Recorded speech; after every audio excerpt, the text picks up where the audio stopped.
ৰিবা স্বামী মই হৰো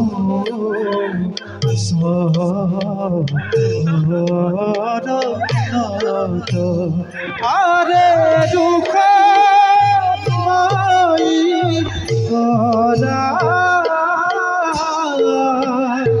নাই তোজু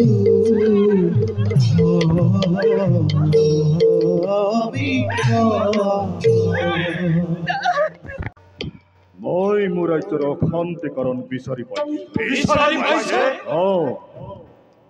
তেন্তে কওক মহাৰাজ, কোনে কোনে আমাৰ ৰাজ্যত অশান্তিৰ কৰিছে সৃষ্টি?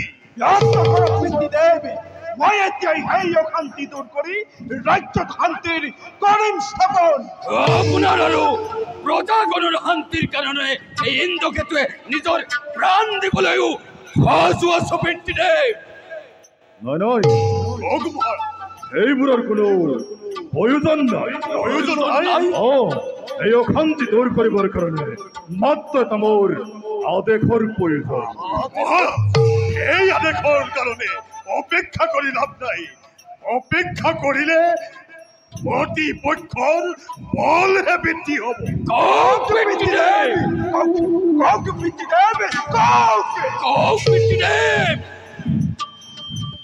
তেন্তে শুনা, মোৰ ৰাজ্যৰ অশান্তিৰ কাৰণ মোৰ দ্বিতীয় পত্নী ৰাণী প্ৰভাৱতী নপুংসক পুত্ৰ চন্দ্ৰকেতু। মোৰ পিতৃদেৱ দেৱাদিদেৱে ৰাজ্যৰ শান্তিৰ কাৰণে চন্দ্ৰকেতু আৰু প্ৰভাৱতীক অনতি পলমে হত্যা কৰিবলৈ নিৰ্দেশ দিছে। এয়া আপুনি কি কৈছে পিতৃদেৱ? আমাৰ মাতৃক সদৃশ মাহীয়াই আৰু শহুধৰ পত্নী চন্দ্ৰকেতু হত্যা কৰিব লাগিব ৰাজ্যৰ শান্তিৰ কাৰণে? নাই নাই পিতা, অসম্ভৱ। এনে কাৰ্য কেতিয়াও হবলৈ দিব নোৱাৰি। ই একেবাৰে অসম্ভৱ পিতৃদেৱ।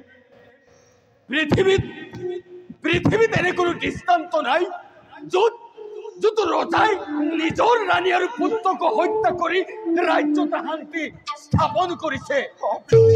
এটা ৰাজবংশ পবিত্ৰতাৰ নামত এনে কলংক কেতিয়াও সৃষ্টি কৰিব নোৱাৰি পিতৃদেৱ।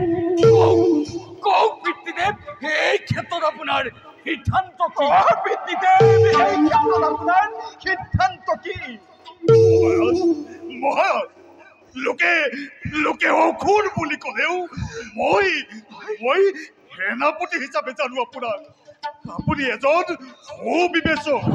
গতিকে মহাৰাজ, দেৱাদিদেৱ মহাদেৱে এনে আদেশ দিলেও আপুনি এনে ঘৃণনীয় কাৰ্য সম্পাদন কৰিব নোৱাৰে।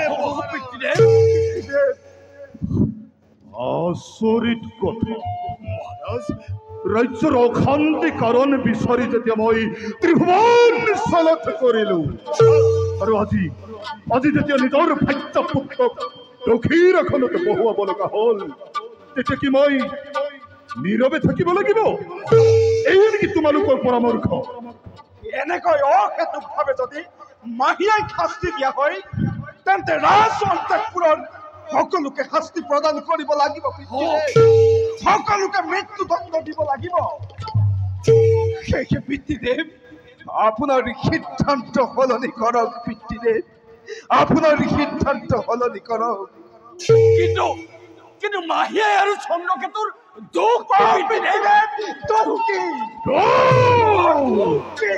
এক নপুংসক ৰজা ঘৰত থকাটো এক মহা বিপৰ্যয়ী কাৰণ।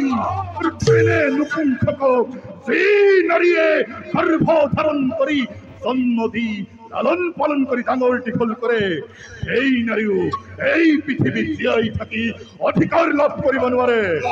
সেয়েহে প্ৰভাৱতী আৰু চন্দ্ৰকেতু মৰিবই লাগিব। মৰিব কৰিবই লাগিব। পংকজ আদেশ কৰক মহাৰাজ। যোৱা, এই মুহূৰ্ততে ৰাণীক ৰাজভৱনলৈ মাতি আনা। পিতৃদেৱ সেনাপতি পিতা পিতা আকৌ এবাৰ ভাবি চাওক পিতা, আকৌ এবাৰ ভাবি চাওক। আপুনি রাজকে তুলে দে অলঙ্ঘনীয় সেনাপতি কনক পঙ্কজ। এই মুহূর্তে রানীক রাজসভালে মাতিয়ে না, রজার হাতে সামান্য করিলে তোমাকে মই শিরচ্ছেদ করিম। আর্য হিরোধার্য মহারাজ। সেনাপতি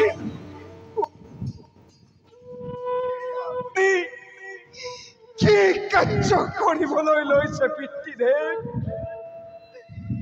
যি মাতৃয়ে জীয়াই থকাৰ বাহিৰে মৃত্যুৰ কথা এক মুহূৰ্তও চিন্তা কৰা নাই, সেই মাতৃয়ে আজি আপোনাৰ আদেশত মৃত্যু সাৱটি ল'ব।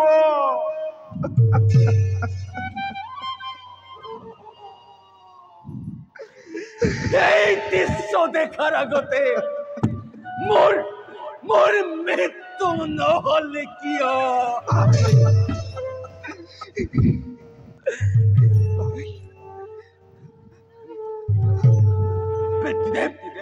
পৃথিদেব আকৌ এবাৰ ভাবি চাওক পৃথিদেব, আকৌ এবাৰ ভাবি চাওক। এইখন ৰাজসভা, পিতৃদেৱ ইয়াত কোন কাৰ পিতৃ, কোন কাৰ মাতৃ, কোন কাৰ ভাতৃ, সেইবোৰৰ বিচাৰ নহয়। ইয়াতে ৰজাই ৰাজকীয় নিয়ম মানি ৰাজকাৰ্য পালন কৰিব। আৰু সেই দৃশ্য যদি তোমালোকৰ চোৱাৰ সাহস নাই, তেন্তে তোমালোকো ইয়াৰ পৰা যাব পাৰা। প্ৰণাম পৃথিদেব, প্ৰণাম।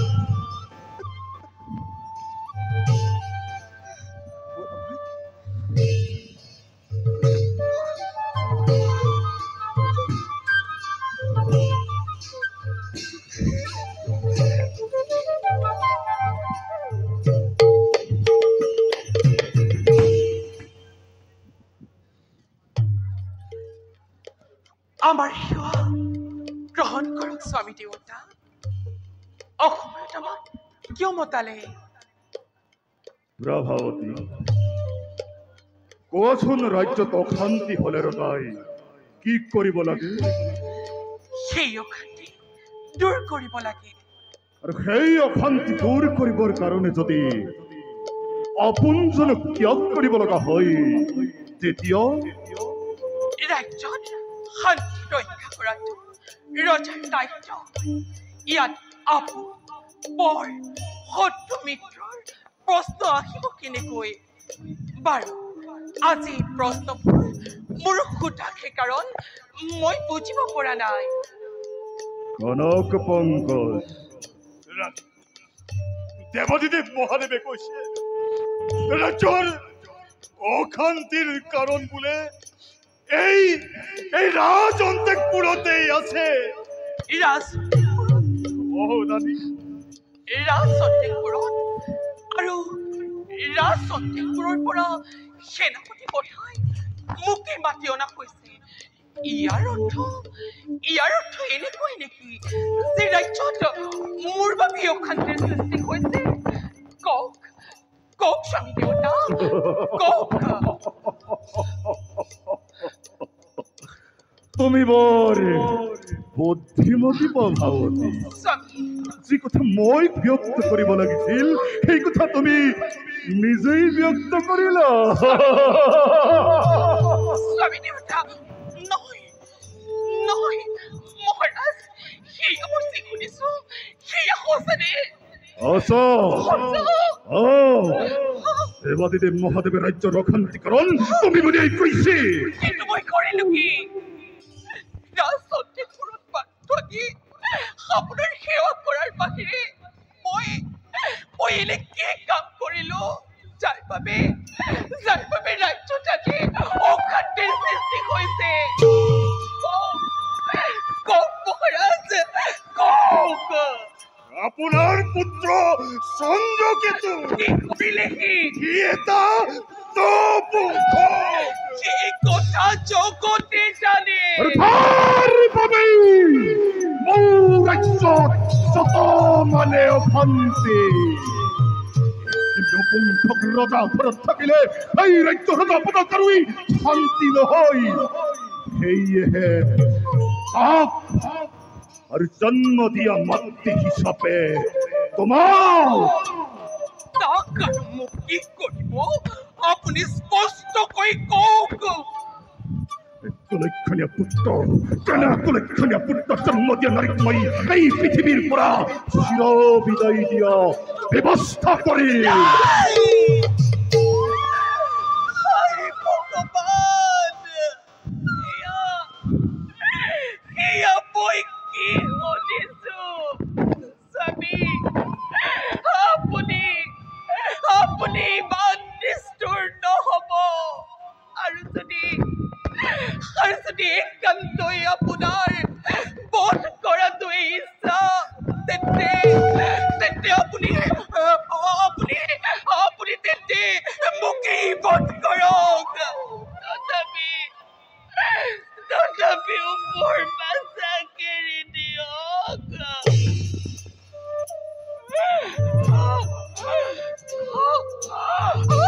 অশান্তি বিকুটি থৈ মই গছ নাকাটো।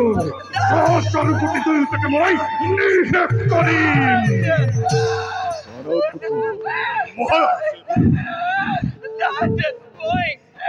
মই আপোনাৰ চৰণত ধৰিছো।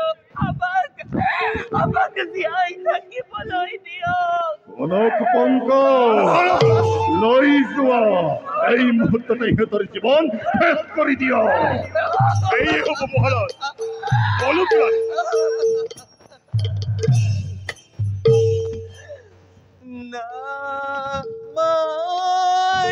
নামাৰিবা স্বামী, মই ধৰো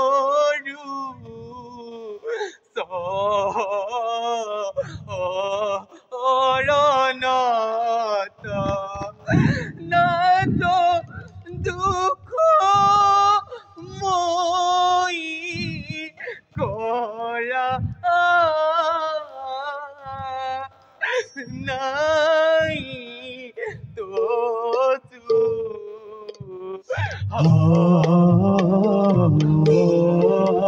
আমি কৰছো আৰে ৰামাৰিবা স্বামী মই বড়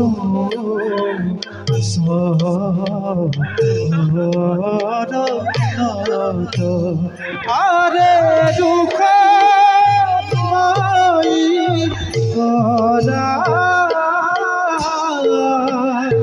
নাই তোজু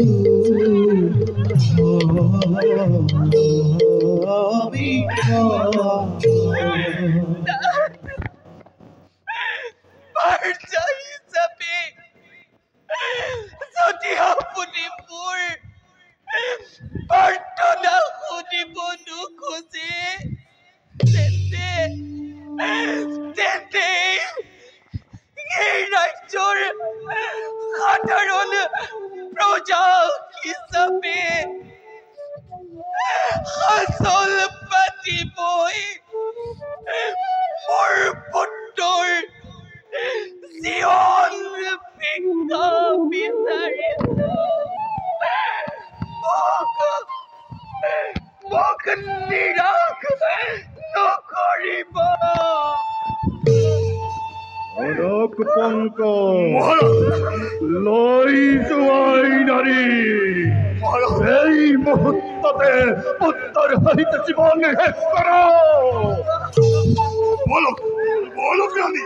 নতৌ ৰাজজ্ঞ পালন কৰিবৰ কাৰণে মই শক্তি প্ৰয়োগ কৰিবলৈ বাধ্য হওঁ।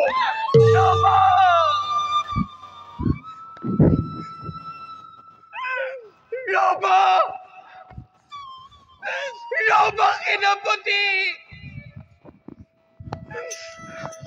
মহাৰাজ ৰাজদণ্ড আপোনাৰ হাতত আছে আপুনি যিকোনো সিদ্ধান্তই ল'ব পাৰে তেন্তে মোক কওক যে ৰাজ্যৰ শান্তিৰ প্ৰতিষ্ঠাৰ বাবে আপুনি আপোনাৰ নিৰীহ পুত্ৰ আৰু মোক হত্যা কৰিবলৈ আদেশ দিছে সেই পুত্ৰৰ পিতৃ আৰু সেই মাতৃৰ স্বামী কোন এইবোৰৰ কোনো প্ৰয়োজন নাই প্ৰয়োজন আছে নাই প্ৰয়োজন আছে আছে প্ৰয়োজন আছে প্ৰয়োজন আছে গতিকে মই আপোনাক সুধিছো মহাৰাজ মোক উত্তৰ দিয়ক সেই নপুংসক পুত্ৰ আপুনি জন্ম লোৱা নাই সেই পুত্ৰৰ জন্মদাত্ৰী মাতৃময় আৰু তাৰ আপুনি পিতৃ আৰু তাক জন্ম দিয়া মাতৃ হিচাপে যদি মোৰ জীয়াই থকাৰ অধিকাৰ নাই তেন্তে পিতৃ হিচাপে আপুনিও জীয়াই থাকিব নোৱাৰে থকাটো উচিত নহয় কনক পংকজ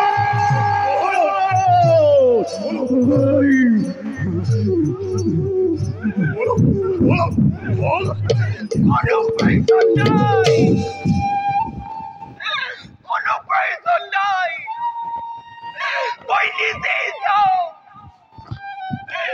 তোৰ আগত কৈ যাওঁ এই ৰাজ্যৰ শান্তিৰ বাবে আপুনি আপোনাৰ পুত্ৰ আৰু পত্নীক বধ কৰাই আপুনিও মহাৰাজ আপুনিও সুখেৰে থাকিব নোৱাৰে কনক পংকজ লৈ যোৱাই নাৰী